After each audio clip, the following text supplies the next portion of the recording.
یہ شام میں بشار الاسد کی حکومت گرنے کا فیصلہ کن لمحہ تھا جب اس جیل کے گراؤنڈ سے ایک ہیلی کاپٹر اڑان بھرتا ہے اور پھر زور زور سے چیخو پکار کی آوازیں آنے لگتی ہیں۔ یہ آوازیں سن کر قیدی سہم کر بیٹھ جاتا ہے۔ ویڈیو کے آغاز میں ہی آپ کو بتا دوں کہ اس ویڈیو کے کچھ حصے آپ کے لیے پریشان کن ہو سکتے ہیں، کیونکہ اس ویڈیو میں آپ کو بتاؤں گا شام کی بدنام زمانہ سدنایا جیل سے رہائی پانے والے 4 قیدیوں کی ہولناک یہ داستان لفظ و لفظ ان قیدیوں کے ساتھ ہونے والے تشدد کی اقسام، یعنی کن کن طریقوں سے ان پر تشدد کیا جاتا اور ان قیدیوں نے دوران قید اس جیل میں کیا دیکھا۔ رات 12 بجے گارڈ سیل کے اندر آتے اور ان لوگوں کا نام پکارتے جنہیں ساتھ لے جانا ہوتا۔ ہمیں معلوم ہو جاتا کہ وہ ان لوگوں کو ہلاک کرنے کے لیے لے جا رہے ہیں اور پھر وہ لوگ ہمیں دوبارہ کبھی نظر نہیں آئے۔ Three scenes could be seen outside the infamous Sadnaya military prison outside the Syrian capital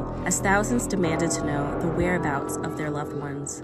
شام میں بشار الاسد کی حکومت گرنے کا فیصلہ کن لمحہ تھا جب جیل کے گراؤنڈ سے ہیلی کاپٹر اڑان بھرتا ہے اور پھر اپنے قید خانے کے باہر چیخو پکار سن کر یہ قیدی سہم کر بیٹھ گئے اور پھر ان کو ایک شخص نے آواز دی کہ کوئی ہے، مگر ہم نے ڈر کی وجہ سے جواب نہیں دیا۔ برسوں تک ہمیں یہ بات اچھے سے سمجھ آ چکی تھی کہ باہر سے کسی کی آواز آنا یا دروازہ کھلنے کا مطلب مارا پیٹا جانا، مگر آج کا دن تمام دنوں سے مختلف۔ ان آوازوں میں مسلسل اضافہ ہو رہا تھا۔ میں نے اللہ کا نام لے کر دروازے میں ایک سوراخ سے باہر دیکھا۔ مجھے باہر گارڈ کی بجائے مجاہدین نظر آئے۔ قید خانے میں سے ایک نوجوان اٹھا اور زور زور سے آوازیں دینے لگا، ہم ادھر ہیں، ہم ادھر ہیں۔ مجاہدین نے جیل کے دروازے کو گولی مار کر کھولا۔ یہ نوجوان ننگے پیر باہر کی طرف بھاگنے لگا۔ کئی برسوں بعد آج اس نے باہر کی دنیا دیکھی۔ وہ جیل سے اپنے ساتھ ہونے والے مظالم سے جان چھڑا کر سڑک پر بھاگ رہا تھا کہ اسی افراتفری میں ایک کار نے اسے ٹکر مار دی، مگر اس نے اس کی پرواہ نہیں کی۔ یہ نیچے سے پھر اٹھا اور زخمی حالت میں دوبارہ دوڑنے لگا۔ آج یہ نوجوان گرم کوٹ اور ٹوپی پہنے درختوں کے پاس کھڑا مسکرا رہا ہے۔ یہ ہے 30 سالہ قاسم القبانی، جو اپنے ماضی کو یاد کرتے ہوئے بتاتے ہیں کہ مجھے 2016 میں ایک سڑک سے رکاوٹ کے باوجود گزرنے پر گرفتار کیا گیا اور مجھ پر آزاد فری سیرین آرمی کے لیے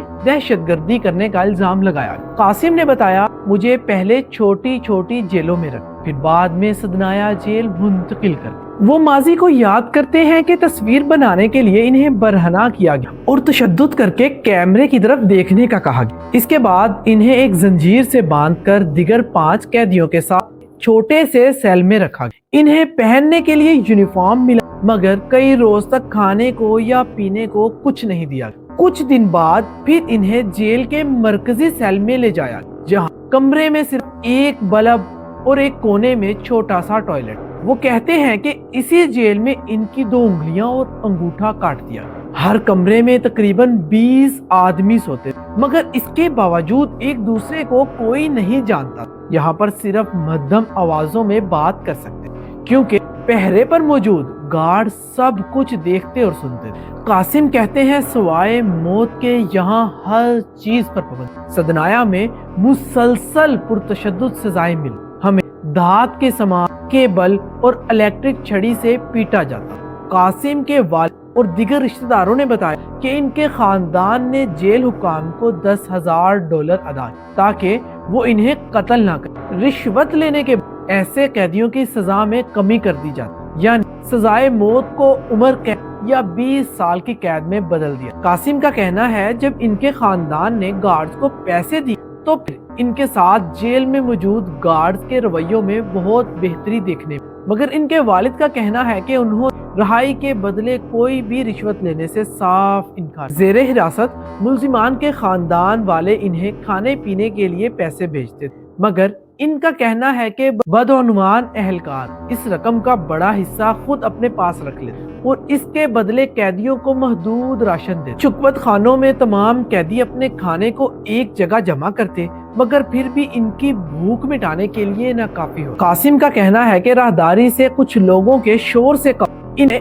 ایسی آوازیں آتی جیسے گراؤنڈ سے ہیلی کاپٹر اڑان بھر رہا ہو۔ اس کے بعد جیل کے دروازے کھلتے ہیں اور قیدی اس قدر تیزی سے بھاگتے ہیں جتنا ممکن۔ کہتے ہیں کہ رہا ہونے کے بعد میں تلمنین نامی شہر کی طرف، وہاں ایک خاتون ملی جو رہا ہونے والے قیدیوں کھانا, پیسے اور کپڑے دے رہے. انہیں ان کے آبائی قصبے لایا گیا جہاں جشن میں فائرنگ کا سلسلہ شروع اور ان کے خاندان نے روتے ہوئے انہیں گلے لگا. قاسم کہنے لگا, مجھے ایسا لگتا ہے کہ جیسے میرا دوبارہ جنم. 31 سالہ عدنان احمد غانم بھی اسی جیل میں قید. عدنان اپنی رہائی کے دنوں کو یاد کر کہ یہ میری زندگی کا بہترین دن تھا. یہ احساس ناقابل بیان ہے. یہ ایسا لگتا ہے جیسے کوئی موت کے منہ سے نکل کر آیا. عدنان نے بتایا کہ انہیں 2019 میں فوجی کے اغوا اور قتل کے الزام میں گرفتار کیا. وہ اپنے قید کے دنوں کو یاد کرتے ہوئے بتاتے ہیں کہ جیل کے گارڈ کمرے میں داخل ہوتے اور ہمیں پورے جسم پر ضربے لگا. میں سہم کر بیٹھا دیکھتا تھا اور اپنی باری کا انتظار کرتا تھا. ہر رات ہم خدا کا شکر ادا کرتے کہ ہم زندہ ہیں. ہر صبح ہم یہ دعا مانگتے کہ ہمیں چین سے مرنے دیا جائے. عدنان اور دیگر 2 نئے رہا ہونے والے قیدیوں نے بتایا کہ ان کو بعض اوقات گھٹنوں کے بل سر موڑ کر بیٹھنے پر مجبور کیا جاتا اور اس میں سے ایک چھڑی گزار دی جاتی تاکہ وہ حرکت نہ کرتے, اور پھر مار پیٹ سے قبل ان کے جسموں سے گاڑی کا ٹائر گزارا جاتا. عدنان بتاتے ہیں کہ ہر کسی کے لیے سزاؤں کی شکلیں مختلف ہوا کرتی. دمشق کے ایک مرکزی ہسپتال میں 43 سالہ